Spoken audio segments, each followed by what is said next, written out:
यं ब्रह्म बालं भुवनस्य नालं संसारमायामतिमोहजालं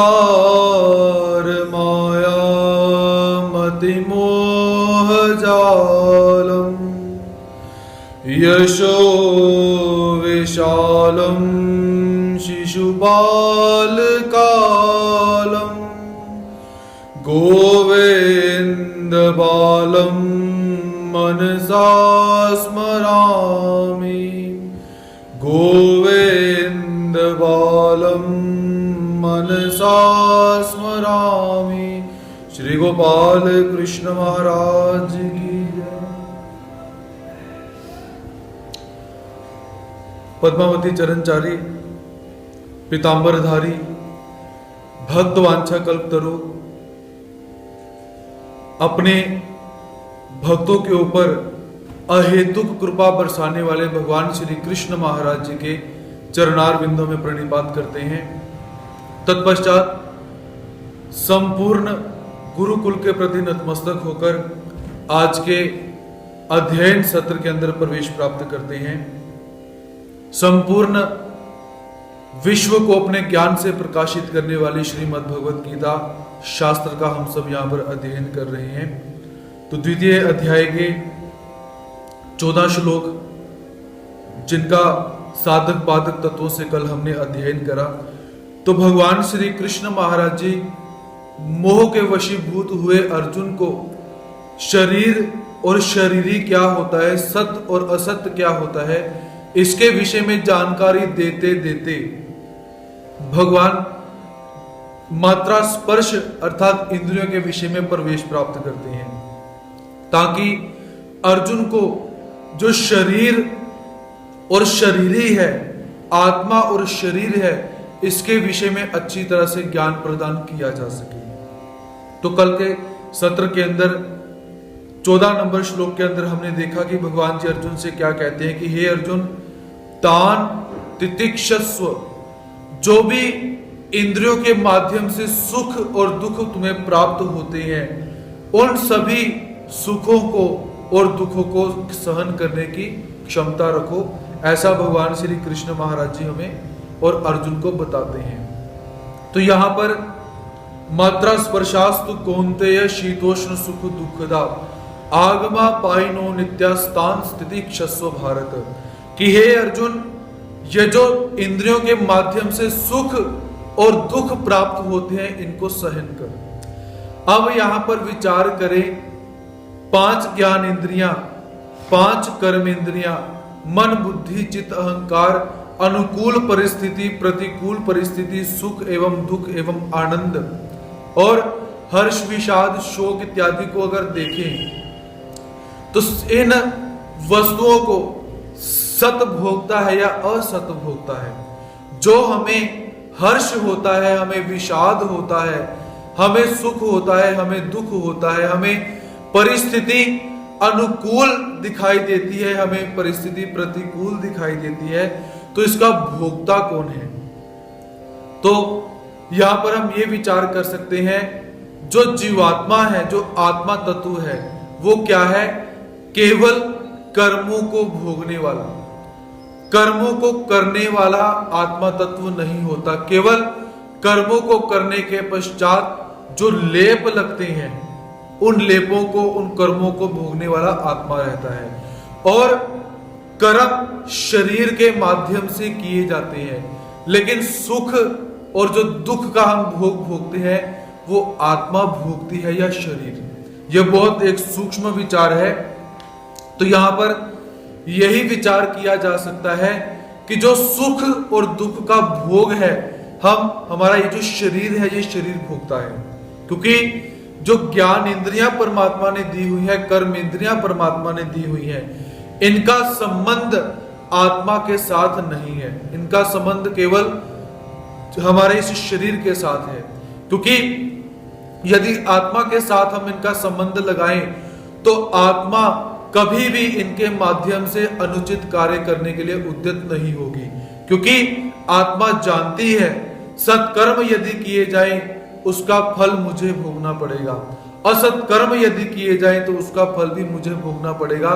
लेकिन शरीर क्या जानता है कि कर्म तो मैं करूंगा, भोगना आत्मा को पड़ेगा। इसलिए जो हमारा शरीर है, हमारा मन है, ये विषयों की तरफ भागता रहता है। इसलिए भगवान जी क्या कहते हैं कि मात्रा स्पर्शास्तु कौन्तेय शीतोष्ण सुख दुखदा आगमा पाइनो नित्यस्ताम स्थिति क्षस्व भारत, कि हे अर्जुन, इस शरीर के झांसे में आकर ऐसा कोई कार्य नहीं करना जिस कार्य को करने से जीवात्मा बंधनों में फंस सके, क्योंकि सुख और दुख ये हमें इंद्रियों के माध्यम से प्राप्त होते हैं और इन सुख और दुखों को शरीर भोगता है।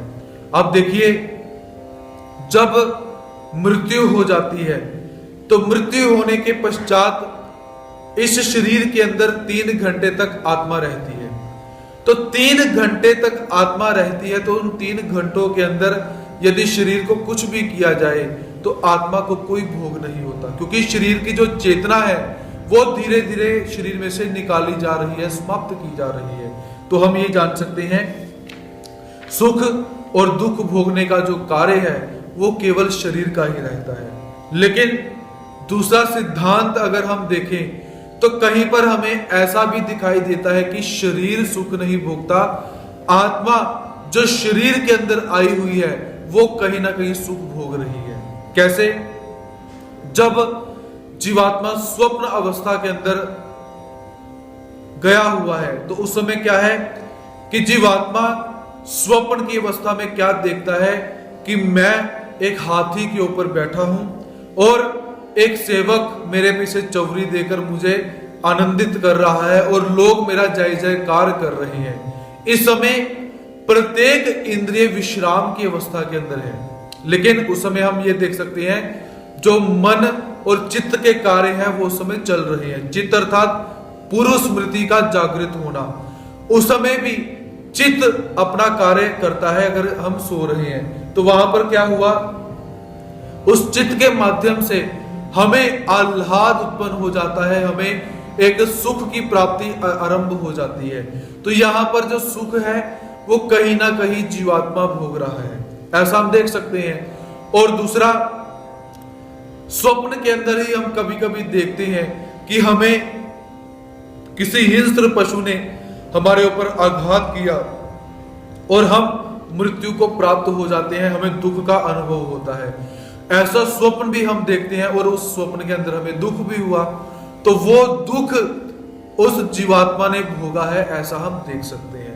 और इसके अतिरिक्त जब हम नरकों की तरफ प्रस्थान करते हैं, देखते हैं, अवलोकन करते हैं, तो उन नरकों के अंदर क्या है, नरक के अंदर जीवात्मा को एक नरक भोगने के लिए शरीर दिया गया है जिसे यातना देह कहा जाता है। तो उस यातना देह के अंदर जो नरक भुगवाए जा रहे हैं उसका जो दुख है वो केवल उस जीवात्मा को ही भोगना पड़ता है, वहां पर शरीर के साथ कोई संबंध नहीं है। तो जब हम इस दृश्य जगत के अंदर शरीर के अंदर आए हुए हैं तो शरीर सुख और दुख का अनुभव करता है, और जब प्रधानतया आत्मा को कर्म फल भुगवाए जाते हैं तो उसमें कर्म फल के जो सुख और दुख है वो जीवात्मा भोगती है। ऐसा हम इसके अंदर भेद को प्राप्त कर सकते हैं। तो इसलिए भगवान जी क्या कहते हैं कि जब प्रापंचिक शरीर के अंदर जीवात्मा रहती है, शरीर के अंदर शरीरी रहती है, तो उस समय क्या है, हे अर्जुन, ताम तितिक्षस्व, उस समय अगर सुख दुख प्राप्त हो रहे हो तो उसे सहन करने की आदत डालो। ऐसा भगवान श्री कृष्ण महाराज जी हमें और अर्जुन को गीता में समझाते हैं। तो अब तितिक्षा से होता क्या है, जो जीवात्मा सहन करेगा इस प्रपंच के अंदर आकर, 5 भूतों के अंदर आकर, तो आगे जाके स्थिति क्या निर्माण होती है, तो भगवान जी इस विषय में बताते हैं। यम ही न व्यथयन्ते ते पुरुषम पुरुषर्षभ सम दुःख सुखम धीरम सोमृतत्वाय कल्पते। यम ही न व्यथयन्ते ते पुरुषम पुरुषर्षभ सम दुख सुखम धीरम सोमृतत्वाय कल्पते। तो भगवान जी क्या कहते हैं? ही कारण पुरुषर्षभ, हे पुरुषों में श्रेष्ठ अर्जुन, सम दुख सुखम, सुख दुख में सम रहने वाले, यम धीरम पुरुषम एते न व्यथयन्ति। यम अर्थात जिस, धीरम बुद्धिमान, पुरुषम पुरुष को, एते ये मात्रा स्पर्श जो पदार्थ हैं और जो मात्रा स्पर्श अर्थात जो इंद्रियां हैं, न व्यथयन्ति ये कभी दुखी नहीं करते और ना ही सुखी करते हैं। स अमृतत्वाय कल्पते, जब ऐसी स्थिति उत्पन्न हो जाती है तो क्या है? वह अमर होने में समर्थ हो जाता है, अर्थात उस जीवात्मा को अमरत्व प्राप्त हो जाता है। तो भगवान जी कहते हैं कि हे अर्जुन, हे पुरुषों में श्रेष्ठ अर्जुन, सुख दुखम, सुख और दुख में जो जीवात्मा समभाव से रहता है, ऐसा जो बुद्धिमान पुरुष है उसको ये तन मात्राएं जो है, जो मात्रा स्पर्श है, ये कैसे है? कभी विचलित नहीं करता। सुख आ जाए तब भी विचलित नहीं करता और दुख आ जाए तब भी विचलित नहीं करता है। और जब ऐसी स्थिति के अंदर जीवात्मा पहुंचता है तो क्या हो जाता है? स अमृतत्वाय कल्पते, तो वह अमर होने की स्थिति के अंदर पहुंचता है, प्रवेश को प्राप्त करता है। तो भगवान जी यहां पर क्या कहते हैं? पहले पुरुषर्षभ अर्थात हे पुरुषों में श्रेष्ठ अर्जुन। तो भगवान जी यहां पर अर्जुन को पुरुषों में श्रेष्ठ क्यों कहते हैं? क्योंकि प्राय जीवात्मा किस काम को करने की कोशिश करता है? जो काम पहले अर्जुन ने किया था, कि जीवात्मा परिस्थिति को बदलने का प्रयास करता है, लेकिन परिस्थिति के अनुसार स्वयं को बदलने का प्रयास जीवात्मा नहीं करता है। तब जीवात्मा कैसे होता है? क्लैव्यम मास म गमः पार्थ, कि अर्थात भगवान जी कहते हैं कि नपुंसकता कहां से प्राप्त हुई? जब जीवात्मा स्वयं परिस्थितियों के हिसाब से परिस्थितियों को बदलने की कोशिश करता है, या उस परिस्थिति को बदलने की कोशिश करता है, स्वयं नहीं बदलता, तब जीवात्मा कैसा हो जाता है? शून्य हो जाता है, अर्थात किसी काम का जीवात्मा नहीं रहता। और जब जीवात्मा स्वयं को परिस्थितियों के हिसाब से ढालने का प्रयास करता है तो उस समय वो पुरुषोत्तम हो जाता है, पुरुषर्षभ हो जाता है। क्या? कि जैसी परिस्थितियां हैं उन परिस्थितियों के अंदर हमने स्वयं को ढालकर कार्य करना है। तो पहले अर्जुन कैसा था? पहले अर्जुन युद्ध रूपी परिस्थिति को बदलने की कोशिश करता है, ना कि स्वयं को बदलने की कोशिश करता है।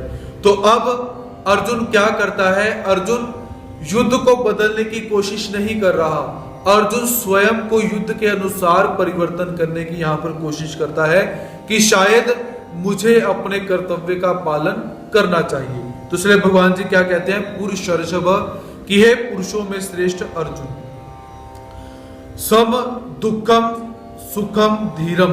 तो भगवान जी धीर पुरुष के लक्षण क्या बताते हैं? कि जो व्यक्ति सुख और दुख के अंदर समभाव से रहता है, अर्थात सुख का समय आया तो अत्यधिक प्रसन्न ना होना, दुख का समय आया तो अत्यधिक द्वेष के अंदर न जाना, अपने आप को समझाकर बुझाकर उस परिस्थिति के अनुसार अपने आप को बैलेंस में लेकर आना, तो वो पुरुष कैसा हो जाता है? धीरम, उसके अंदर धीरता प्राप्त होती है, धीर हो जाता है। तो अर्जुन भगवान जी को यही निवेदन करते हैं कि हे अर्जुन, युद्ध रूपी परिस्थिति को देखकर सुख और दुख का न विचार करके धीर बनो, क्योंकि यम ही ना व्यथयन्ते पुरुषम। जब जीवात्मा सुख और दुख को सम कर देता है तो क्या होता है? जो मात्रा स्पर्श कहे जाते हैं, मात्रा स्पर्श अर्थात जो ज्ञान इंद्रियां हैं और अंतःकरण है, ये उस जीवात्मा के सामने प्राकृत पदार्थों को तो लेकर आएंगे कि तुम इन पदार्थों का उपभोग करो और आनंदित हो जाओ, लेकिन वो जीवात्मा क्या बोलेगा? कि मैं समभाव के अंदर रहना पसंद करूंगा, आप मेरे सामने ऐसी विषय रूपी बातों को लेकर आओ, मुझे इसकी कोई आवश्यकता नहीं। तो क्या होगा? न व्यथयन्ते, सुख आए तब भी वो जीवात्मा दुखी नहीं होगा। अब सुख से आदमी दुखी होता है क्या? होता है, लेकिन उसके लिए सूक्ष्म दृष्टि से आपको ज्ञान की गहराई के अंदर आपको जाना पड़ेगा कि सुख से भी जीवात्मा दुखी होता है, दुख से तो दुखी होता ही है। अब देखिए, यदि विचार किया जाए सुख से जीवात्मा दुखी कैसे होता है। आज के समय के अंदर संसार की एक बहुत बड़ी रीत है जिसे विवाह कहा जाता है। विवाह, जिसके अंदर वाह वाह होती है बहुत बड़ी विशेष प्रकार से, अर्थात समाज का एक ऐसा कार्य, तो उसके अंदर प्रत्येक पुरुष या प्रत्येक स्त्री इस बंधन में बंधना चाहते हैं, क्योंकि दूर से सुख दिखाई देता है। और जब इस बंधन में बंधते हैं, थोड़ा सा सुख दिखाई दिया, लेकिन आगे जाकर क्या है, जब मन में विचार आता है कि संतान होनी चाहिए, संतान की प्राप्ति के लिए उद्यत होना चाहिए, संतान की प्राप्ति करी और कुछ समय के लिए सुख प्राप्त हुआ, उसके पश्चात वो जीवात्मा आजीवन दुख भोगता है। आप जो गृहस्थ आश्रम के अंदर प्रवेश को प्राप्त कर चुके हैं, वो इस तत्व को समझने का प्रयास करेंगे तो जल्दी समझ सकते हैं कि जो प्राकृत पदार्थ होते हैं, जो सुख रूपी पदार्थ होते हैं, उनके साथ सुख जुड़ा हुआ है। सुख मिश्रित दुख मिश्रित सुख थे सुख बोलीजे। जिस सुख के अंदर दुख जुड़ा हुआ है उसे सुख कहा जाता है। आप यदि किसी भोज्य पदार्थों को आपको खाने की लालसा होती है, अच्छा लगता है, तो आप उन भोज्य पदार्थों को खाते हो और खाने के बाद बीमार भी होते हो। सुख के साथ दुख जुड़ा हुआ है। यदि किसी को निद्रा ग्रहण करना अच्छा लगता है तो सोने के बाद उठना पड़ता है, ये भी एक प्रकार का दुख। उसके पश्चात आंखों से कुछ हमें विषय रूप पदार्थ देखने का अगर दिल करता है, हम देखते भी हैं। याद रखिए, आंखों से आप विषय पदार्थों को देखकर सुख भोगोगे, फलस्वरूप जब पाप कर्म करने के फलस्वरूप आपको पाप कर्मों में भेजा जाएगा तो दुख मिलेगा आपको। कानों से अधिक सुनने की इच्छा रखते हो, निंदा सुनने की इच्छा रखते हो, तो कभी ना कभी हमारी निंदा भी होगी। स्पर्श इंद्रिय से कभी कभी आप आज के समय में एसी का प्रयोग करोगे, घुटने दुखने शुरू हो जाएंगे। हीटर का प्रयोग करोगे, चमड़ी खराब होनी शुरू हो जाएगी। या बाहर का जो वातावरण है उसमें निकलोगे, दुख मिलना शुरू हो जाएगा। तात्पर्य, सुख के साथ, प्रत्येक वस्तु के साथ दुख जुड़ा हुआ है। आप संसार की किसी भी वस्तु को आप लेकर चल सकते हो। तो इसलिए भगवान जी यहां पर क्या कहते हैं कि जो जीवात्मा सुख के अंदर और दुख के अंदर समभाव से हो जाता है, वस्तु प्राप्त हुई बहुत अच्छी बात, वस्तु प्राप्त नहीं हुई तो भी कोई बात नहीं, बहुत अच्छी बात। जब ऐसी स्थिति के अंदर जीवात्मा प्रवेश करता है तो क्या है, न व्यथयन्ते, न व्यथयन्ति, ये प्राकृत पदार्थ भी इन धीर पुरुषों को जो है विचलित नहीं कर सकते। लेकिन उसके लिए क्या है, अपने आप को स्थायी बनाना पड़ेगा। स्थायी अर्थात जैसे एक खूंटा स्थायी होता है।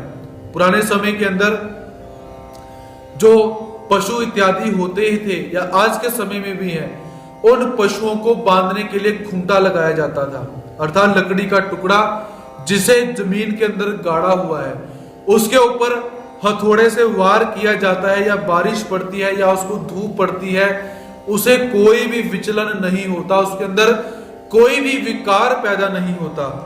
वैसे बनना पड़ेगा, स्थायी भाव के अंदर आना पड़ेगा, तब जाकर इस सुख और दुख से हम बाहर निकल सकते हैं। नहीं तो जब भी इस संसार के अंदर, इस विश्व के अंदर जब जब जीवात्मा सुख लेने के लिए भागा है, तब तक दुख लेकर ही वापस लौटा है।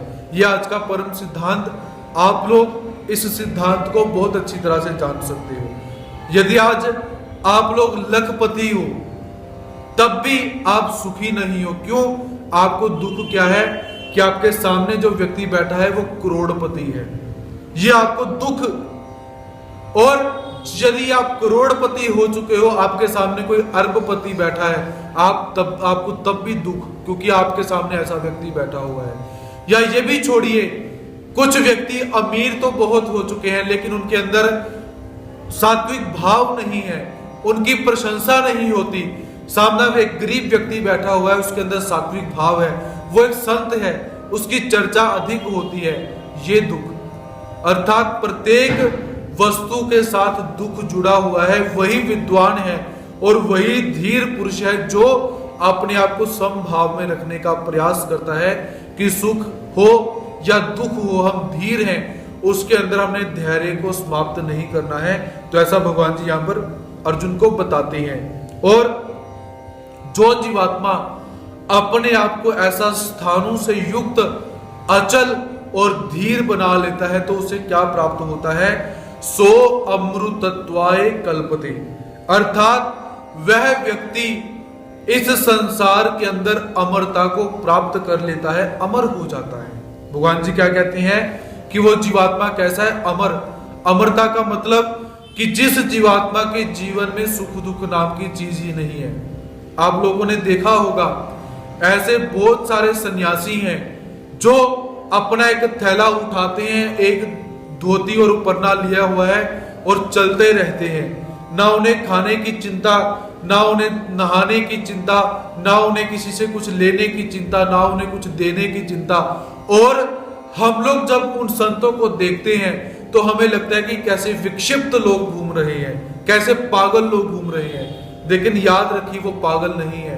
पागल हम संसारी जीव हैं जो इस संसार के अंदर सुख को ढूंढने के अंदर अपने आप को दुखों में लपेट रहे हैं। और वो पागल दिखाई देने के बाद भी कैसे हैं? अपने आप को आनंद में रममान कर रहे हैं। एक ऐसे ही कुरुक्षेत्र के अंदर एक व्यक्ति किसी मंदिर के बाहर बैठा हुआ था। अभी वो व्यक्ति जीवित भी है, अभी बहुत चर्चा के अंदर वो व्यक्ति है। देखने के लिए आप उसे देखोगे वो क्या है? पागल लगता है, भिखारी लगता है। तो जब मीडिया की टीम उस व्यक्ति के पास पहुंची तो उन्होंने देखा कि ये आप लोग लिखते हो, क्या लिख रहे हो?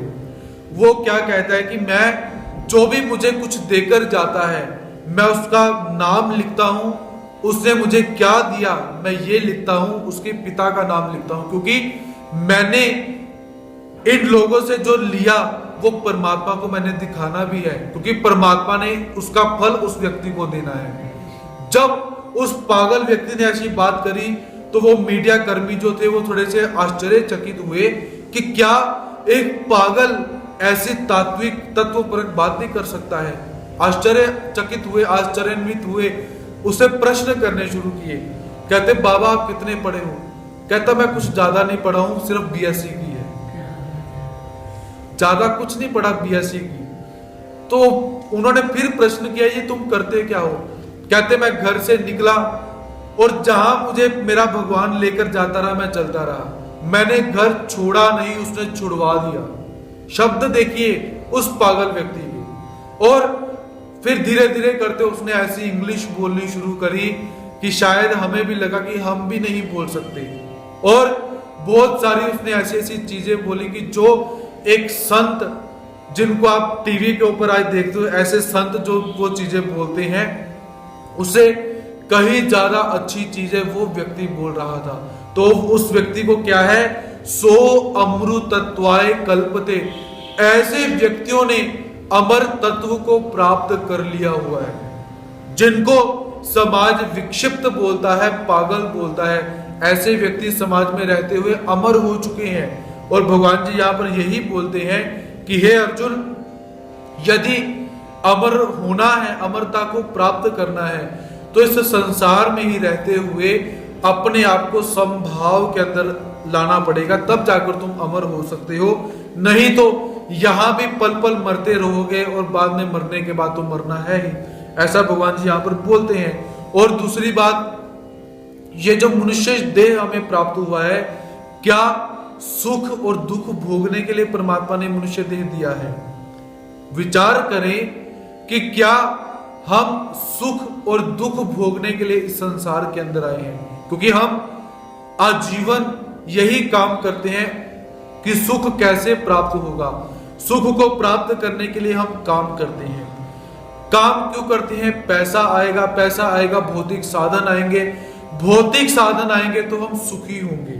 ये हमारा मेथड आज का चल रहा है, लेकिन उसका रिजल्ट क्या निकलता है? काम पर गए, पैसा कमाया, भौतिक साधन लेकर आए, उनका उपयोग किया, लेकिन कुछ समय के लिए, 1 2 3 क्षण के लिए सुख प्राप्त हुआ, बाद में खत्म। उदाहरण स्वरूप, गर्मी का मौसम शुरू हो चुका है, आप किसी बैंक के अंदर गए, या आप किसी होटल के अंदर गए, या आप ऐसे रूम के अंदर गए जिसमें एसी चल रहा है, तो आप बाहर से अंदर गए, टेम्परेचर कुछ चेंज हुआ, आपको केवल 5 मिनट तक महसूस होएगा एसी चल रहा है। अगर मेरी बात गलत हो तो आप मुझे बता सकते हो। 5 मिनट के बाद आपको वो वातावरण कैसा लगेगा? यार गर्मी लग रही है, गर्मी लग रही है, तो एसी चल रहा है कि नहीं चल रहा। फिर आप जब बाहर आते हो तब आपको पता चलता है कि एसी चल रहा था, लेकिन वो भौतिक साधन क्या है, मुझे जो जितना सुख मैं चाहता हूं वो मुझे नहीं दे पा रहे हैं। ऐसा अनुभव आप करके देखिए कि भौतिक साधन कोई भी हो, कुछ समय के लिए, कुछ क्षण के लिए आपको आनंदित अवश्य करेंगे, लेकिन वो आपको लंबे समय तक सेटिस्फैक्शन नहीं दे सकती है। याद रखिए, जिस लड़की या लड़के के लिए आदमी शादी से पहले मरने के लिए उद्यत होता है, जब शादी हो जाती है तो बाद में झगड़े शुरू हो जाते हैं। अर्थात कोई भी भौतिक वस्तु आपको लंबे समय तक सुखी नहीं कर सकती। दिखाई अवश्य देती है कि ये वस्तु हमें सुख देगी, ये वस्तु हमें आनंदित देगी, हमें इच्छा हुई कि आज ये बड़ी गाड़ी लेनी चाहिए, ये गाड़ी लेने के बाद मुझे कुछ अच्छा लगेगा। हम बहुत मेहनत करते हैं, उद्यम करते हैं, लोन लेते हैं, पैसे लेते हैं, वो गाड़ी लेकर आते हैं। वो गाड़ी 1 2 3 4 5 6 7 8 9 10 दिन तक हमें सुख देगी, या कब तक सुख देगी? जब तक उसका नया मॉडल नहीं निकलता। जिस दिन नया मॉडल लॉन्च हुआ, वो वस्तु हमें सुख देना बंद कर देती है। अर्थात भौतिक साधन कैसे हैं? कभी भी हमें सुख नहीं दे सकते। तो क्या परमात्मा ने हमें इस संसार के अंदर सुखी होने के लिए भेजा हुआ है? बिल्कुल नहीं। तत्व को धारण करें, परमात्मा ने हमें आनंदित होने के लिए इस संसार के अंदर भेजा है, ना कि सुखी होने के लिए। और जब जब जीवात्मा सुखी होने का प्रयास करता है, तब तब जीवात्मा दुखी होता है, और जब जब जीवात्मा आनंदित होने का प्रयास करता है, तब तब जीवात्मा आनंदित होता है। ये 2 चीजें तत्व इस संसार में हम देखते हैं। तो इसलिए सुख और दुख भौतिक साधनों के माध्यम से हम प्राप्त कर सकते हैं, और आनंद केवल और केवल अध्यात्म के मार्ग पर चलकर ही प्राप्त किया जा सकता है। अब थोड़ा सा आचार्य श्री माहिम भट्ट जी के चरित्र की तरफ देखते हैं। आचार्य श्री माहिम भट्ट जी जब भोजन किया करते थे तो क्या शब्द आता है? आड़वाटी। आड़वाटी अर्थात इतना बड़ा उनका थाल सजाया जाता था, और कटोरियों के साथ कटोरियां सजी होती थी। ऐसा माहिम भट्ट जी भोजन किया करते थे, और सोने का वो काम किया करते थे। स्वर्णकार हैं, उस समय गोल्ड का काम करते हैं, और कपड़े कैसे डालते हैं? बिल्कुल रेशमी, जो बाकी के लोग सोच भी नहीं सकते, ऐसे माहिम भट्ट जी वस्त्र डाला करते थे। तो माहिम भट्ट जी को ऐसी क्या मन के अंदर इच्छा पैदा हुई कि इन सबको त्याग करना चाहिए, और परमात्मा के पास आकर फटे मैले कुचाले कपड़े डालने चाहिए, गली सड़ी भिक्षा खानी चाहिए। ऐसा क्या मन में उत्पन्न हो गया? यही कि सुख कभी भी सुखी नहीं करेगा, दुखी करेगा, और आनंद आनंदित करेगा। उन्होंने अपने जीवन के अंदर डिसीजन लिया, सब कुछ छोड़कर परमात्मा के पास जाकर आनंदित हुए जाकर। और भगवान श्री कृष्ण महाराज जी अर्जुन को भी यही बात बोलते हैं कि हे अर्जुन, सम दुख सुखम धीरम सो मृतत्वाय कल्पते। यदि अमर होना है तो अमर होने का एक ही कारण है, अपने आप को संसार में रहते हुए बैलेंस के अंदर लेकर आओ। सुख आए कोई बात नहीं, शांत रहो, दुख आए कोई बात नहीं, बिल्कुल शांत रहो, कोई आपके अंदर फर्क नहीं पड़ना चाहिए, ऐसा भगवान जी यहां पर बोलते हैं। और दूसरा एक और सिद्धांत यहां पर आपसे निवेदन करना चाहूंगा, जब हम पुण्य कर्म करके सुखी होते हैं, मान लीजिए हमने पुण्य कर्म किए, पुण्य कर्म करने के फलस्वरूप हमें देवताओं के साधन प्राप्त हो गए, स्वर्ग इत्यादि। आप लोग बोलते हो ना स्वर्ग नहीं मिलेगा, स्वर्गवासी हो चुके हैं, ऐसा वैसा।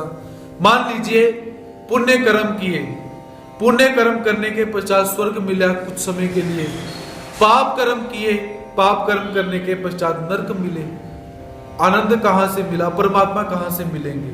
और ये स्वर्ग और नरक कैसे हैं?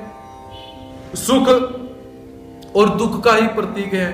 तो यदि जीवात्मा इस सुख और दुख के अंदर घूमता रहेगा तो वो आनंद स्वरूप परमात्मा को कभी भी प्राप्त नहीं कर सकता है।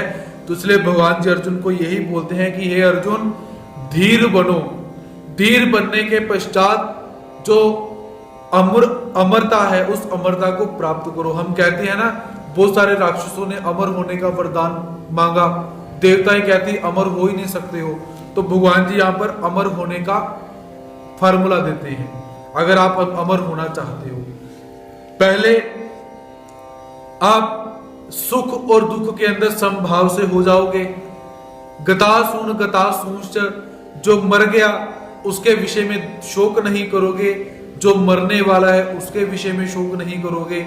सुख आएगा तब भी आराम से रहोगे, दुख आएगा तब भी आराम से रहोगे, बैलेंस के अंदर आकर रह जाओगे।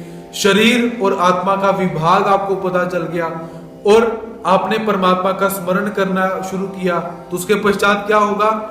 आप उस परमात्मा के स्वरूप के अंदर जाकर अमर हो जाओगे, मरोगे नहीं कभी। आत्मा वैसे तो मरती नहीं है, लेकिन आत्मा को भी क्या है, बार बार जन्म लेना पड़ता है, और उस जन्म मरण के चक्कर से छूटना ही अमर हो जाना है। और उस अमर हो जाने के लिए ही परमात्मा यहां पर अर्जुन से और हम सब से यहां पर निवेदन करते हैं। अब देह और देही क्या होता है, सत्य क्या होता है, असत्य क्या होता है, इसे भगवान जी और अधिक सुस्पष्ट शब्दों में, या मैं ऐसा कहूं कि और क्लिष्ट शब्दों के अंदर भगवान जी यहां पर समझाने का प्रयास करते हैं। नास तो विद्यते भावो ना भावो विद्यते सतः उभयोरपि दृष्टोऽन्त स्तवनयोस्तत्वदर्शिभिः। नास तो विद्यते भावो ना भावो विद्यते सतः उभयोरपि दृष्टो अन्तः स्तवनयो तत्वदर्शी भी। तो भगवान जी क्या कहते हैं? असत भाव न विद्यते। असत वस्तु का जो भाव होता है, जो सत्ता होती है, वो विद्यमान नहीं रहती। सत वस्तु का भाव विद्यमान नहीं रहता, तो सत अभाव न विद्यते, और सत वस्तु का अभाव विद्यमान नहीं रहता। पहले शब्दों को समझिए, शब्द क्या है, फिर उसके पश्चात इनको समझने का प्रयास करेंगे। तत्वदर्शी भी अन्यो उभयो अपि अंतः दृष्ट। तत्वदर्शी भी अर्थात तत्वदर्शी को जानने वाले महापुरुषों ने अन्यो इन उभयो दोनों का अपि ही अंतः तत्व दृष्ट देख लिया है, अनुभव कर लिया है। अर्थात असत वस्तु का कभी भी भाव विद्यमान नहीं होता और सत वस्तु का अभाव विद्यमान नहीं होता। और जो तत्वदर्शी पुरुष होते हैं उन्होंने सत का भाव, सत का अभाव, असत का जो भाव है, इन सबको जान लिया हुआ है, और जानकर कैसे है, अनुभव किया हुआ है। तो यहां पर नासतो विद्यते भावो, ये जो यहां पर शब्द भगवान जी ने बोले, नासतो विद्यते भावो ना भावो विद्यते सतः, इन 16 अक्षरों के अंदर संपूर्ण वेद, पुराण, शास्त्र, उपनिषद और प्रमेय इत्यादि ग्रंथ हम ग्रहण कर सकते हैं इन 16 शब्दों के अंदर। ऐसा भगवान जी ने एक जटिल शब्द यहां पर उच्चारण किया हुआ है कि सत का कभी अभाव नहीं होता और असत्य का कभी भाव नहीं होता। तो भगवान जी यहां पर क्या समझाना चाहते हैं, पहले जानिए असत्य क्या होता है। बिल्कुल आराम से, असत्य जो अनित्य वस्तु होती है उसका भाव अर्थात उसकी सत्ता कभी नहीं रहती। जैसे शरीर क्या है, असत्य, तो शरीर की सत्ता कभी विद्यमान नहीं रहती। समझ आ रहा है? ध्यान से समझिए। असत वस्तु अर्थात अनित्य वस्तु, भाव अर्थात विद्यमान रहना, सत्ता रहनी। असत वस्तु का जो भाव होता है, जो सत्ता होती है, वो कभी विद्यमान नहीं रहती। क्या शरीर विद्यमान रहता है? कभी विद्यमान नहीं रहेगा। तो असत अर्थात अनित्य वस्तु कभी विद्यमान नहीं रहती, ऐसा भगवान जी बोलते हैं। और जैसे मान लीजिए हमारा शरीर है, शरीर भी जब जन्म लिया था, जब पैदा हुआ था, उस समय शरीर कैसा था, जब मृत्यु होती है उस समय शरीर कैसा होता है। अर्थात कि शरीर का जो असत शरीर वस्तु है वो कैसी हो चुकी है, उसका भाव नहीं है, वो अनित्य वस्तु है, परिवर्तनशील, बार बार बदलती रहती है और एक दिन उसका नाश हो जाता है। तो ऐसा भगवान जी यहाँ पर बोलते हैं, जितनी भी इस संसार के अंदर अनित्य वस्तुएं हैं, जो भी आप देख सकते हो, सारी की सारी अनित्य वस्तुएं विद्यमान नहीं रहती। जो वस्तु पैदा होती है उसकी मृत्यु अवश्य होती है। जिस वस्तु का निर्माण किया जाता है उसका नाश भी अवश्य होता है, याद रखिए। ऐसा भगवान जी यहां पर बोलते हैं। उसके पश्चात ना भावो विद्यते सतः, सतः अर्थात जो सत्य वस्तु है, जो नित्य वस्तु है, उस नित्य वस्तु का अभाव न विद्यते, उसका अभाव कभी नहीं होता। अब नित्य वस्तु, सत्य वस्तु क्या है? आत्मा। आत्मा का कभी भी अभाव नहीं होता, आत्मा त्रिकाल विद्यमान रहती है। मान लीजिए शरीर जब पैदा हुआ उससे पहले भी आत्मा थी, शरीर जब बड़ा हुआ तब भी आत्मा है, शरीर जब मर जाएगा तब भी आत्मा रहेगी। तो भगवान जी यहां पर यही समझाना चाहते हैं, ऐसी जो सत्य वस्तुएं होती हैं, सत्य वस्तुएं अर्थात आत्मा, परमात्मा, देवताओं के अव्यक्त स्वरूप, ये सत्य वस्तु के अंदर आते हैं, इनका अभाव कभी नहीं होता। जो सत्य वस्तुएं होती हैं, जिन वस्तुओं का कोई भी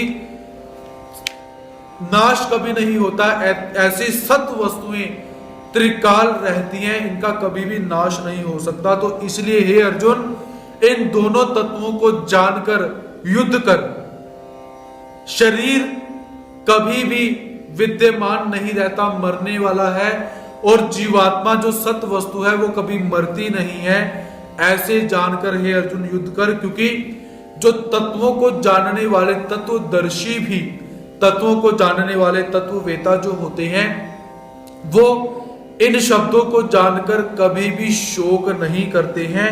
तो इसलिए इस सिद्धांत को अच्छी तरह से जान, क्योंकि जब जीवात्मा इस सिद्धांत को जान लेता है, किस सिद्धांत को, कि जीवात्मा जो है, आत्मा है, वो कभी मरती नहीं, शरीर अगर मर गया तो दोबारा फिर पैदा हो जाएगा, उसके विषय में शोक करने का कारण ही नहीं। तो ऐसे परिवर्तन असत्य वस्तु के अंदर होता है, ना कि सत्य वस्तु के अंदर। तो भगवान जी कहते कि हे अर्जुन, तू भी कैसा है? तत्वदर्शी बन, तत्वों को जानने वाला जो वेत्ता है, जो ज्ञानी है, ऐसा ज्ञानी बनकर जो युद्ध है उस युद्ध को तू आरंभ कर। ऐसा भगवान जी देह और देही का यहाँ पर विभाग बताते हैं। देह अर्थात शरीर, देही अर्थात आत्मा। आप ऐसे उनको जान सकते हो, क्योंकि अक्सर जीवात्मा गलती क्या करता है, हम लोग अक्सर गलती क्या करते हैं, हम अपनी आत्मा को क्या बोलते हैं कि शरीर ही सब कुछ है, इस शरीर ही सब कुछ है, शरीर है तो सब कुछ है। ऐसा नहीं, आत्मा के कारण शरीर है, ना कि शरीर के कारण आत्मा। याद रखिए, जब तक आपके शरीर के अंदर आत्मा है तब तक आपको सैल्यूट किया जाता है। जिस दिन आत्मा निकल जाती है उस समय क्या है, उसी समय लंबे डाल देते हैं। और शमशान घाट के अंदर क्या है, वो फिर बहुत बड़ा एक्टर क्यों ना हो, बहुत बड़ा करोड़पति क्यों ना हो, बहुत बड़ा कोई नेता क्यों ना हो, जब ये परम तत्व उस शरीर से निकल गया तो उसका भी अंत्य संस्कार कैसा होता है, जैसा किसी भिखारी का किया गया हो, जैसा किसी गरीब का किया गया हो। तो मोल किसका है, इस शरीर के अंदर जो शरीरी बैठा हुआ है, इस देह के अंदर जो देही बैठा हुआ है, इसका मोल है, ना कि शरीर का। तो भगवान जी यहाँ पर यही अर्जुन को समझाने का प्रयास करते हैं कि हे अर्जुन, इन दोनों तत्वों को जानकर तत्वदर्शी बन और जो तेरा कर्तव्य है उस कर्तव्य को कर। ऐसा भगवान श्री कृष्ण महाराज जी अर्जुन को समझाते हुए क्या कहते हैं कि नासते विद्यते भावो ना भावो विद्यते सतः। ऐसा भगवान जी अर्जुन को यहाँ पर निवेदित करते हैं। उसके पश्चात अब सत वस्तु क्या होती है, असत वस्तु क्या होती है, इसकी डेफिनेशन भगवान जी आगे अलग अलग उदाहरण देकर हमें भगवान जी समझाते हैं। अविनाशी तु तत्विद्धि येन सर्वमिदं ततं विनाशम व्यस्यास्य न कश्चित् कर्तुमर्हसि मर्हति। ऐसा है। तो अविनाशी तु तत्विद्धि येन सर्वमिदं ततं विनाशम अव्यस्यास्य न कश्चित् कर्तुमर्हति। तो भगवान जी क्या कहते हैं कि अविनाशी तु तत्विद्धि। तत्विद्धि अगर बोलने में आपको कठिनाई प्रतीत हो तो क्या है, तत्विद्धि आप ऐसा भी बोल सकते हो। उसके पश्चात विनाशम अव्यस्यास्य, ऐसा भी आप इसका शब्द का यहां पर उच्चारण कर सकते हो। तो भगवान श्री कृष्ण महाराज जी कहते हैं कि हे अर्जुन, अविनाशी तू, तो जो सत वस्तु मैंने तुम्हें बताई हुई है, तू अर्थात उस सत वस्तु को तू अविनाशी तत् उसको विद्धि जान। वो सत वस्तु कैसी है, अविनाशी। येन इदम सर्वम ततम, येन अर्थात जिससे, इदम यह है, सर्वम संपूर्ण संसार, ततम व्याप्त है।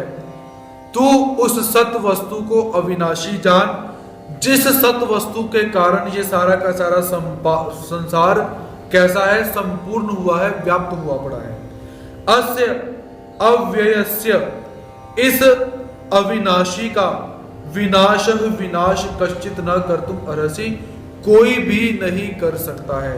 अर्थात हे अर्जुन, ये जो सत वस्तु है कैसी है, ये सत वस्तु अविनाशी है और इस सत वस्तु ने सारे के सारे संसार को व्याप्त करके रखा हुआ है और इस सत वस्तु का कभी विनाश नहीं हो सकता है और कोई भी इसका विनाश नहीं कर सकता है, ऐसा तू जान। तो भगवान जी ने सत वस्तु के अंदर क्या है, आत्मा तत्व का यहाँ पर विशेष रूप में यहाँ पर भगवान जी ने बताया हुआ है। अविनाशी तू तत्विद्धि। अविनाशी किसे कहा जाता है, अविनाश, जिस वस्तु का किसी भी काल में, किसी भी पदार्थ से, किसी भी उपाय से नाश नहीं किया जा सकता, उसे अविनाशी कहा जाता है। तो भगवान जी क्या कहते हैं कि अर्जुन, ये जीवात्मा कैसी है, आत्मा कैसा है, अविनाशी, इसका कभी भी किसी भी तरीके से नाश नहीं किया जा सकता है, ऐसा तू जान।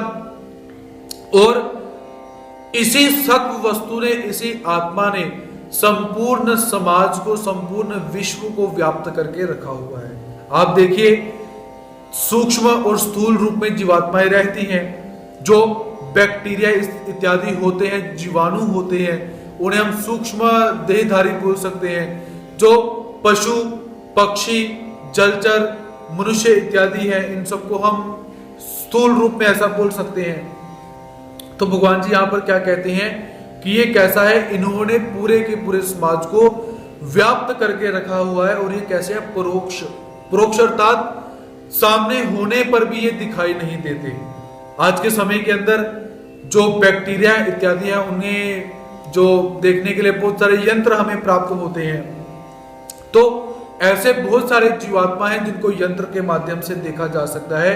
तो भगवान जी कहते हैं कि ये सारा का सारा विश्व कैसे है, इन आत्माओं से, इन जीवात्माओं से भरा पड़ा हुआ है, इन्होंने व्याप्त करके रखा हुआ है। और ये जीवात्मा कैसी है, अव्यय, अव्यय अर्थात खर्च ना होने वाली, खर्च ना होने वाली अर्थात जिसका कभी भी व्यय नहीं होता, विनाश नहीं होता। और शरीर कैसा है, खर्च होने वाला। खर्च अर्थात जो वस्तु उपभोग में लाने के पश्चात नाश की तरफ जाती है उसे बोला जाता है खर्च होना। जैसे हम बोलते हैं मेरे पास पैसे थे, मैंने खर्च कर दिए, खर्च कर दिए मतलब समाप्त कर दिए। तो शरीर कैसा है कि शरीर भी धीरे धीरे खर्च होने वाला है, व्यय होने वाला है। बच्चे से बड़ा हुआ, बड़े से बूढ़ा हुआ, बूढ़े से आकर मर गया, अर्थात शरीर भी व्यय होते होते खर्च हो चुका है। लेकिन जीवात्मा कैसी है, अव्यय। अव्यय अर्थात इसका किसी भी काल में किसी भी प्रकार से व्यय नहीं होता, ये खर्चीली नहीं है। और यदि कोई व्यक्ति कहे कि मैं इस जीवात्मा का नाश कर दूं, तो भी इस जीवात्मा का कभी नाश नहीं किया जा सकता। आज के समय के अंदर विज्ञान ने कितनी भी तरक्की कर ली हुई है, अणु को भी देखा जा सकता है, परमाणु अर्थात परम अणु को भी देखा जा सकता है, इलेक्ट्रॉन, प्रोटॉन, न्यूट्रॉन। आज के समय के अंदर विज्ञान कहता है कि हमने बहुत सारी तरक्की कर ली है। हमने जो न्यूट्रॉन देखा, इलेक्ट्रॉन देखा, प्रोटॉन देखा, तो इनके अंदर विज्ञान कहता है कि इनके अंदर पावर होती है, फोर्स होती है। फोर्स कैसी, एक के अंदर पॉजिटिव फोर्स है, एक के अंदर नेगेटिव फोर्स है, एक के अंदर जो विनाशकारी हम शक्ति बोल सके ऐसी शक्ति है। तो विज्ञान इन अणु को, परमाणुओं को देखकर बहुत प्रसन्न हुआ कि इस प्रपंच के अंदर, इस भौतिक संसार के अंदर ऐसी 3 प्रकार की शक्तियां होती हैं। लेकिन अपने धर्म ग्रंथों को खोलिए तो धर्म ग्रंथों के अंदर हमारे ऋषि मुनियों ने, हमारे परमात्मा ने इलेक्ट्रॉन, प्रोटॉन और न्यूट्रॉन, सतोगुण, रजोगुण और तमोगुण, इनका पहले ही विश्लेषण कर दिया कि जो व्यक्ति सतोगुणी होगा उसके अंदर सतोगुणी फोर्स रहती है, पावर रहती है। जो रजोगुणी होगा उसके अंदर रजोगुणी फोर्स रहती है। जो तमोगुणी होगा उसके अंदर विनाशकारी शक्तियां रहती हैं।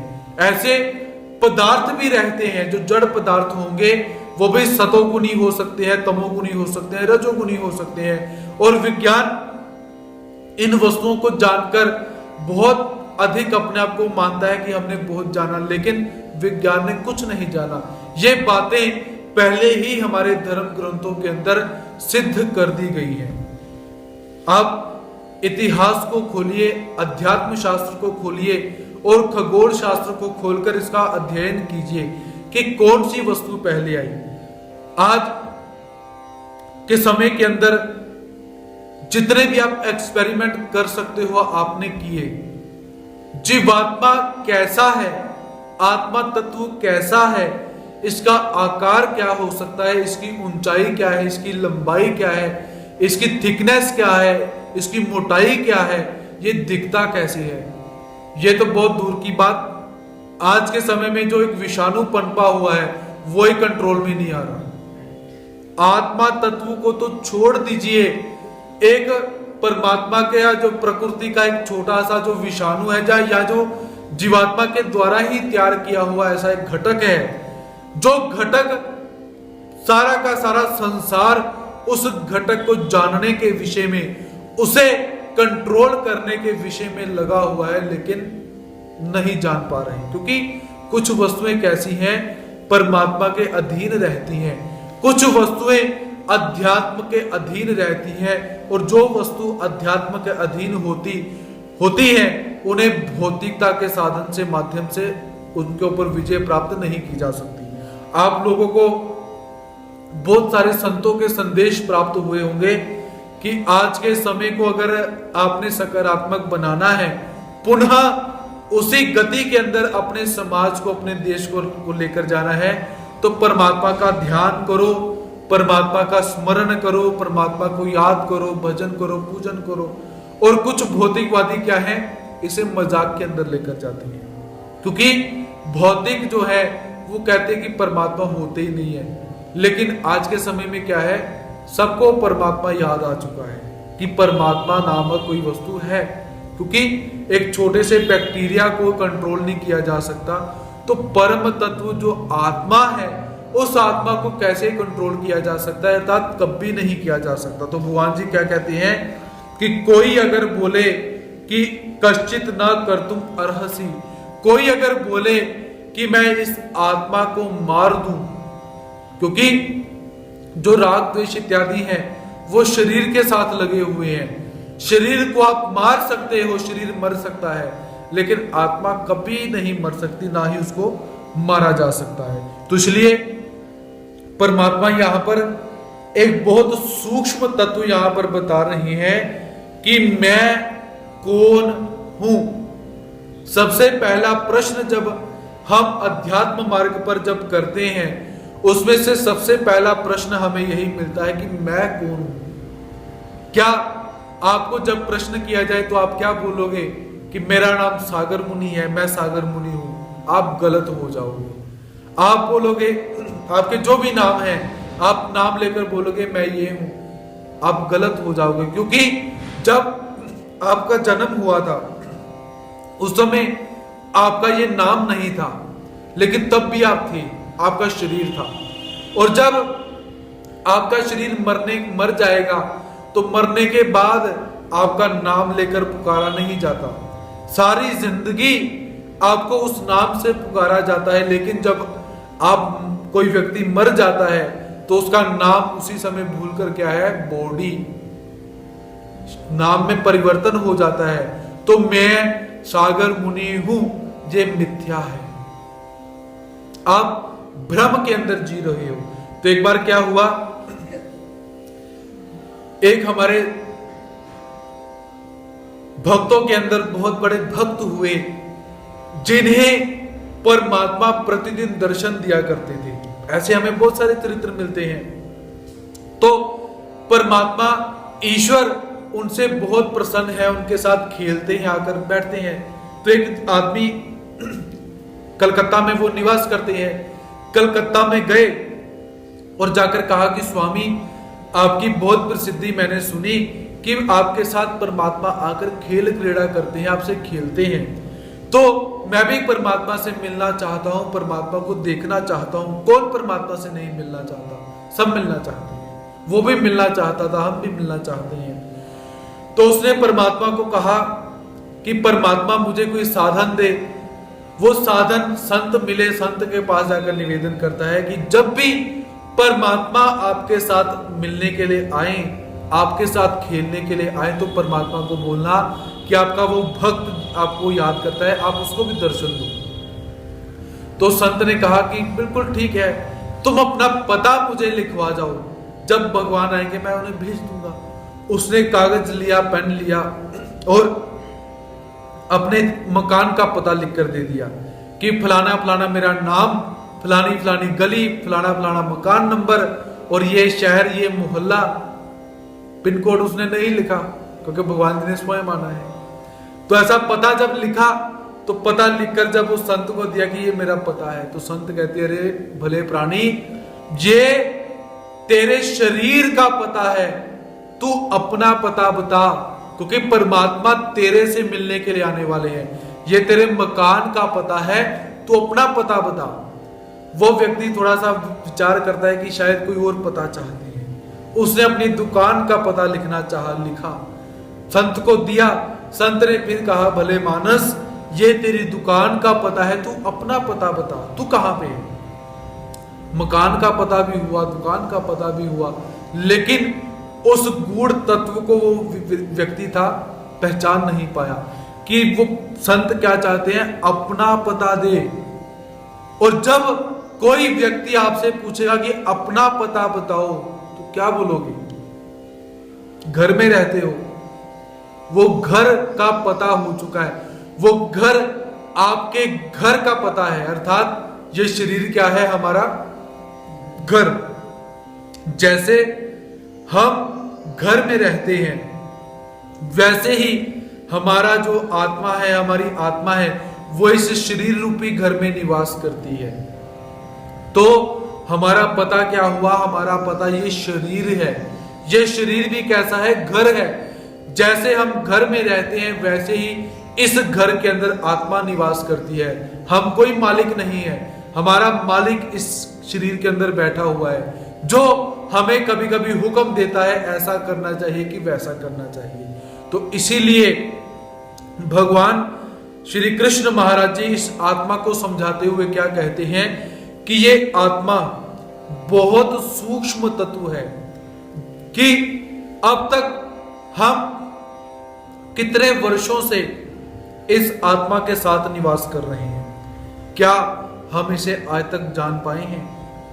जब से जन्म हुआ या जब से हम जन्म ले रहे हैं तब से हम इस आत्मा के साथ जुड़े हुए हैं। हम आत्मा के बारे में जानते क्या हैं? क्या कभी विचार किया कि आत्मा हमारे शरीर के अंदर कब आई, कैसे आई, कब निकल जाएगी? ये रहस्य है क्या? शरीर क्या है, आत्मा क्या है, करते क्या है, क्या करना चाहिए, क्या नहीं करना चाहिए? कभी विचार किया? बिल्कुल नहीं, क्योंकि हम इस संसार के नशे में इतना चूर हो चुके हैं कि हमें बिल्कुल भी आभास नहीं है कि करना क्या है और करें क्या। क्योंकि जब नशा चढ़ता है तो नशा चढ़ने के बाद किस कारण से वो नशा चढ़ाया गया था, परमात्मा ने क्यों भेजा, हमें पता ही नहीं रहता। तो एक बार क्या हुआ, हमारी स्थिति कैसी है इसके विषय में आपको एक छोटी सी बात बताता हूं। एक व्यक्ति डॉक्टर के पास गया, दांत में बहुत सारा दर्द है उसे। तो उस समय जो आज के समय में इंजेक्शन लगाकर दांत को सुन्न कर दिया जाता है, दांत निकाल लिया जाता है, कोई दर्द नहीं होती। तो उस समय क्या हुआ, डॉक्टर उससे निवेदन करता है कि भाई दांत निकालते समय बहुत दर्द होगी, उसे सहन करना पड़ेगा। तो वो व्यक्ति कहता मैं दर्द सहन नहीं कर सकता हूं, तो कुछ दूसरा उपाय। तो वो व्यक्ति कहता है फिर ऐसे करो, थोड़ा सा नशा करना पड़ेगा, नशा करने के बाद जब मैं दाढ़ निकालूंगा, दांत निकालूंगा, तुझे दर्द नहीं होगी। तो वो व्यक्ति कहता ठीक। तो उसे शराब पिलाएगी, शराब पिलाएगी, थोड़ा सा नशा हुआ, और शराब पिलाएगी, फिर नशा हुआ, और शराब पिलाएगी, नशा हुआ। तो नशा होने के बाद क्या हुआ कि डॉक्टर उसके पास गया, चिमटा लिया उसने, हथियार लिए, तो कहता मुंह खोल, तेरी मैं दाढ़ निकालू, दांत निकालू। कहता तेरी इतनी हिम्मत, मेरी दाढ़ निकालेगा? जोर से चपेड़ मारी। तो डॉक्टर कहता रे जिस कारण के लिए नशा किया गया था वो कारण तो तू भूल गया।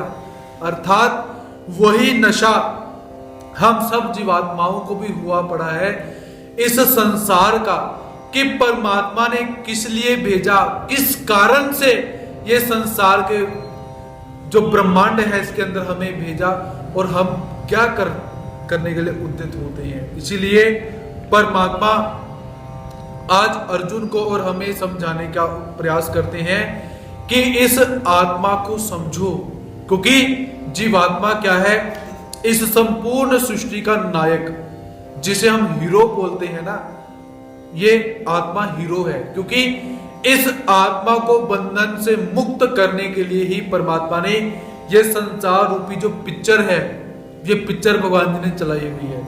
चलाई तो थी परमात्मा ने, लेकिन वो पिक्चर बिल्कुल भी समाप्त होने का नाम नहीं लेती है। तो इसलिए भगवान जी यहाँ पर जो आत्मा है उस आत्मा के तत्व के विषय में भगवान जी समझाते हैं। अंतवंत इमे देहा नित्यस्योक्ताः शरीरिणः अनाशिनो अप्रमेयस्य तस्माद्युद्धस्व भारत।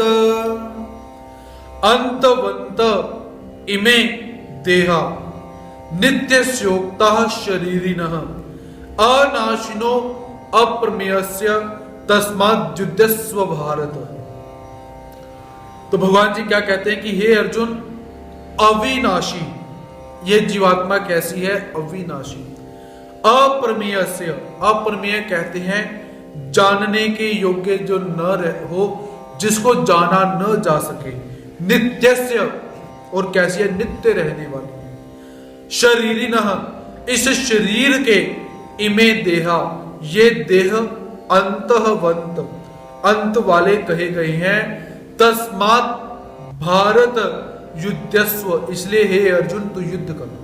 भगवान जी क्या कहते हैं कि हे अर्जुन, ये आत्मा कैसी है, अविनाशी, जानने के योग्य जो नहीं है, जो नित्य रहती है, और जो शरीर के अंदर रहती है, शरीर के जो देह के अंदर रहती है, ऐसी आत्मा को तू जान, जो अंतवंत है, ऐसे शरीर को भी जान और आत्मा को भी जान। तो भगवान जी पहले क्या कहते हैं, अनाशिना, अनाशिना अर्थात अविनाशी, वही लक्षण जिसका किसी भी काल के अंदर, किसी भी समय के अंदर, किसी भी पदार्थ से, किसी भी अस्त्र से, किसी भी शस्त्र से जिसका नाश नहीं हो सकता, उसे अनाशिनः कहा जाता है या अनाशी कहा जाता है।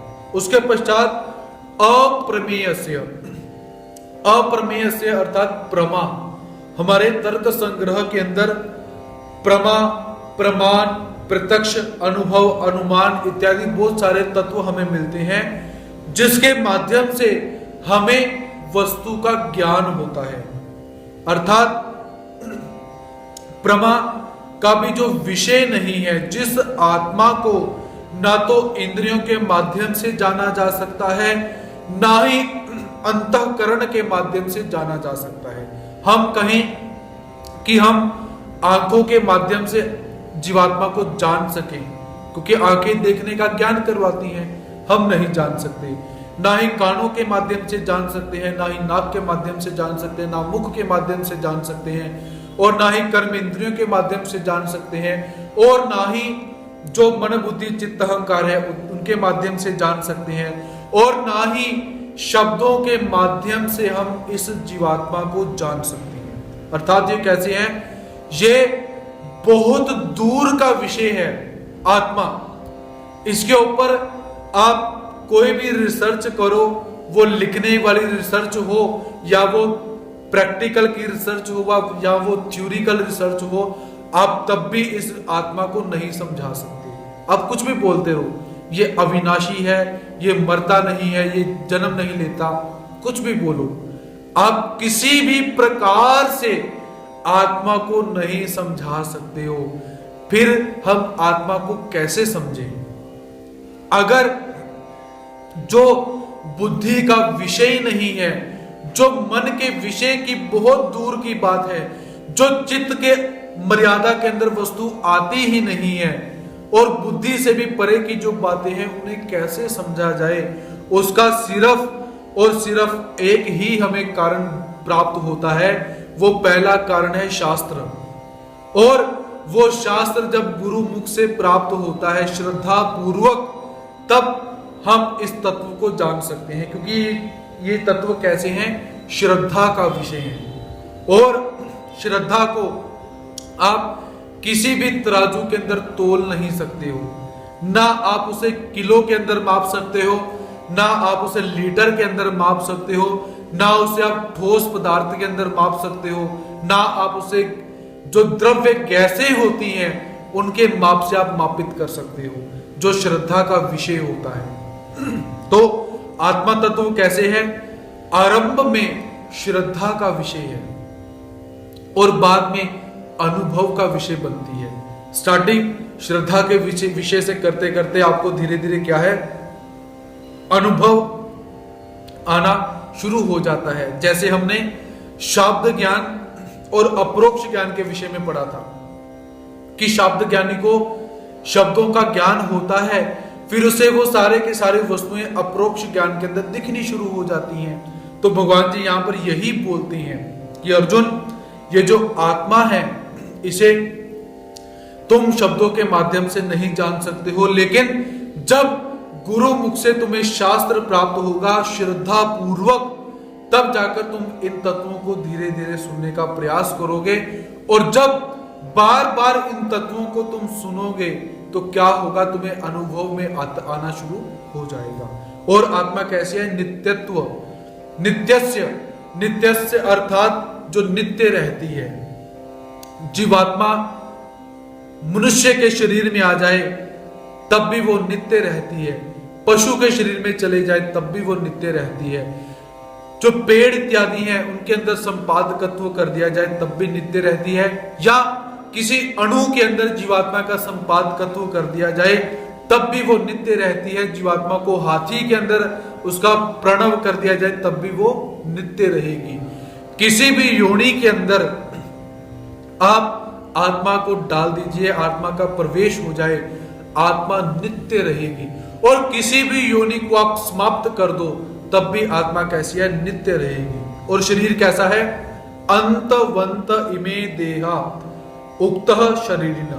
शरीर कैसा है? अंतवंत, जिसका प्रारंभ भी होता है और जिसका अंत भी होता है, ऐसा शरीर यहां पर बताया गया हुआ है। तो शरीर के विषय में भी मोह नहीं करना चाहिए और आत्मा के विषय में भी मोह नहीं करना चाहिए। तो इसलिए भगवान जी क्या कहते हैं कि शास्त्र के ऊपर और गुरु के ऊपर श्रद्धा रख के इस आत्मा को समझने का प्रयास कर। जो आत्मा कैसी है? अनाशिनः अप्रमेयस्य। और गुरु के ऊपर श्रद्धा रखकर, शास्त्र के ऊपर श्रद्धा रखकर शरीर को जानने का प्रयास कर। जो शरीर कैसा है? अंतवंत, अर्थात जिसका निर्माण भी होता है और नाश भी होता है। तो ऐसा जानकर क्या कर, हे अर्जुन, तस्मात्, इसी कारण से भगवान जी अर्जुन को आज्ञा देते हैं कि सत और असत को जानकर, शरीर और आत्मा को जानकर, नित्य और अनित्य को जानकर, अविनाशी और विनाशी को जानकर तू क्या कर? तस्मात् युध्यस्व, हे अर्जुन युद्ध कर।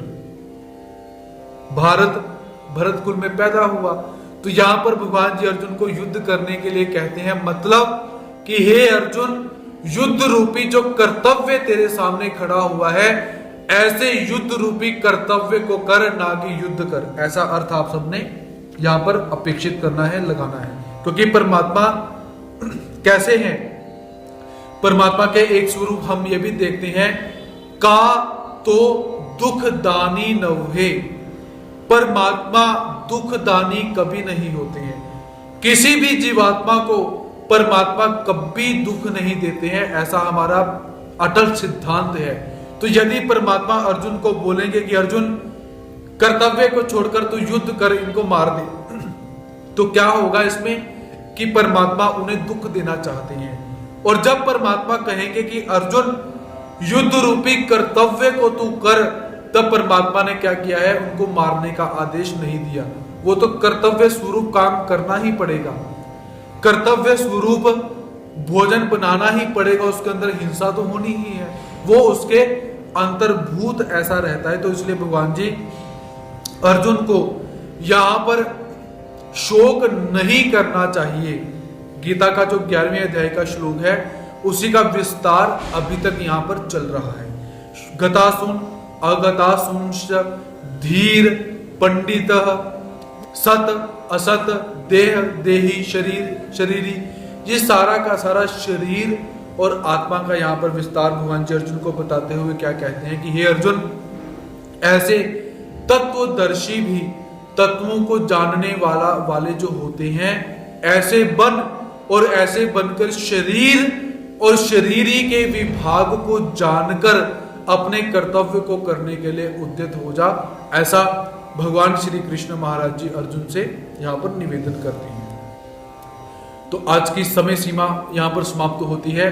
कल पुनः 4 बजे भगवान जी के दिव्य तत्वों को लेकर आप सबके समक्ष उपस्थित होने का प्रयास रहेगा। तब तक के लिए सभी भक्तों को जय श्री कृष्ण, धन्यवाद।